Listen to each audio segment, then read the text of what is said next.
रीवा नगर निगम में अवैध नियुक्तियों और पदोन्नति का आरोप, जांच की मांग। रीवा नगर निगम में कथित अवैध नियुक्तियों और पदोन्नति का मामला तूल पकड़ता जा रहा है।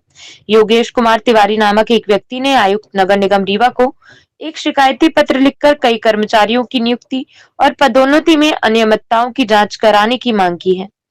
शिकायतकर्ता ने आरोप लगाया है कि दीपक दरोगा, विनोद दरोगा और प्रकाश गीता मोहन की दरोगा के पद पर नियुक्ति अवैध रूप से की गई है। पत्र में दावा किया गया है कि 9 नवंबर 2005 को इन दो सफाई दरोगाओं की नियुक्ति उस समय की गई जब नगर निगम वित्तीय संकट से जूझ रहा था और कर्मचारियों को वेतन देने तक के पैसे नहीं थे। शिकायतकर्ता का कहना है कि भर्ती नियम 2000 के अनुसार दरोगा का पद पदोन्नति से भरा जाना चाहिए था, लेकिन सीधी भर्ती की गई। शिकायती पत्र में दीपक दरोगा पर दैनिक वेतन भोगी रहते हुए फर्जी नाम से वेतन निकालने और सुलभ कॉम्प्लेक्स का ठेका चलाने का भी आरोप लगाया गया है, जिससे दोहरे लाभ की श्रेणी में बताया गया है। वहीं विनोद दरोगा पर अधिक उम्र होने के बावजूद मार्कशीट में कथित काट छाट कर दरोगा का पद प्राप्त करने का आरोप है। प्रकाश गीता मोहन की प्रथम नियुक्ति सफाई कामगार के पद पर 1967 में हुई थी और उनकी पदोन्नति पर भी सवाल उठाए गए हैं, जिसमें शैक्षणिक योग्यता और विभागीय अनुमति की जांच की मांग की गई है। यह भी आरोप लगाया गया है कि अवकाश के दौरान उन्हें पदोन्नति दी गई, जो नियम विरुद्ध है।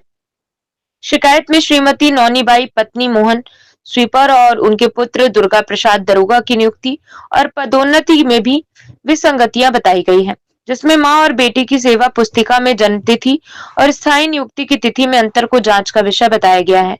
दुर्गा प्रसाद की 2 वर्षों में 2 पदोन्नति पर भी सवाल उठाए गए हैं। शिकायतकर्ता ने आयुक्त नगर निगम रीवा से इन सभी मामलों की गहन जांच करने और दोषी पाए जाने पर संबंधित कर्मचारियों के खिलाफ कार्यवाही करने की मांग की है।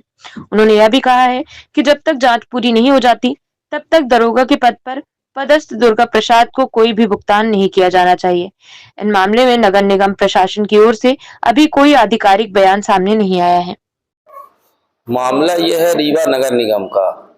हमारे यहाँ एक सीताराम चमकेल जी है, तो वो अनाप शनाप मेरे खिलाफ, मेरे परिवार के खिलाफ मीडिया में प्रेस विज्ञप्ति निकालते हैं, जबकि सच्चाई ये नहीं है। सीताराम चमकेल का हमारा आपसी भाईचारा था, लेकिन प्रकाश सिगोते द्वारा एक षड्यंत्र रचा गया, उसके बच्चे की शिकायत की गई, जिस कारण से वो बौखला के मेरे खिलाफ अनाप शनाप जानकारी देता है। मेरा बच्चा नगर निगम रीवा में कार्य करता है, उसके द्वारा ये कहा गया कि इनके ऊपर कई आपराधिक प्रकरण दर्ज है, नंबर 1। दूसरा, मेरी पत्नी नगर निगम में कार्यरत है, उसने कहा कि इनकी विभागीय जांच चल रही, ये फर्जी नियुक्ति पर है। मेरे परिवार को आए दिन इसी तरह इनके द्वारा प्रताड़ित किया जाता है, मान सम्मान में ठेस पहुंचाई जाती है। तो मेरा माननीय आयुक्त महोदय जी से निवेदन है कि सभी तथ्यों की जांच करें। जो मेरे द्वारा आवेदन दिया गया था, ये षड्यंत्र केवल प्रकाश सिगोते जी का है, जो खुद शिकायत करते हैं, दूसरे की नाम मेरा लगा देते हैं। अगर मैं भारतीय मजदूर संघ का जिला अध्यक्ष हूँ, मैं जो करता हूँ अपने लेटर पैड में लिख के देता हूँ, और जिन तत्वों को बोलता हूँ वो मैं सर्टिफिकेट अपने साथ में लेके बोलता हूँ। 5 लोगों की मैंने शिकायत की थी, दीपक की, विनोद की, प्रकाश सिगोते की, नौनीबाई की, दुर्गा सिगोते की, और ये लोग 5 लोग फर्जी नियुक्ति वहां कर रहे हैं। इसकी जांच माननीय आयुक्त महोदय जी ने तुरंत कमेटी गठित कर दी गई थी, लेकिन उस कमेटी को आज दिनांक तक किसी भी प्रकार की उन्होंने कोई रिपोर्ट पेश नहीं किया आयुक्त महोदय जी से, और वो काफी दबा के रख ली गई है। मेरा पुनः आग्रह है कि इसकी जांच कमेटी में अगर कोई अधिकारी जांच नहीं करते हैं तो बदल के दूसरा कर दे या फिर कार्रवाई करें अधिकारी के खिलाफ। जब आयुक्त महोदय के आदेश का पालन नहीं हो रहा रीवा नगर निगम, तो हम लोग कहाँ जाएंगे? इसी को षड्यंत्र करके प्रकाश सिगोते ने कि जांच ना हो, सीताराम को अध्यक्ष बनाया और सीताराम के द्वारा अनाप शनाप मेरे खिलाफ बोला जाता। मेरे पारिवारिक वकील हैं, जो आज हम मानहानि का दावा कम से कम 20 लाख का कोर्ट में दर्ज करेंगे, जिसकी अभी शुल्क जमा करना है। कम से कम कितना है वो तो कोर्ट निर्धारित करेगा कितना जमा करना है। आरोप लगा रहे हैं जो लोग आपके ऊपर, तो उनके पास कोई दस्तावेज है? उनके पास कोई दस्तावेज नहीं है, न मेरे बच्चे के खिलाफ कोई मुकदमा चल रहा, न मेरी पत्नी के खिलाफ किसी भी प्रकार का हम लोगों के ऊपर मुकदमा नहीं चल रहा। जांच का आदेश कब दिया है?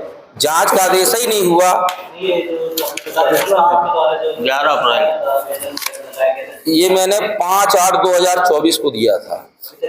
अभी तक पूरी जांच पूरी नहीं हुई, बल्कि जांच पूरी ना होके हमारे यहाँ एक बाल गोविंद स्वास्थ्य अधिकारी महोदय हैं जो जांच अधिकारी थे, उनको भी हटा दिया गया। दूसरे स्थापना बाबू थे वो तिवारी जी, उनको भी हटा दिया, जिससे जांच प्रभावित हो। ऐसा वहां नगर निगम में षड्यंत्र प्रकाशी गोते के द्वारा किया जाता है।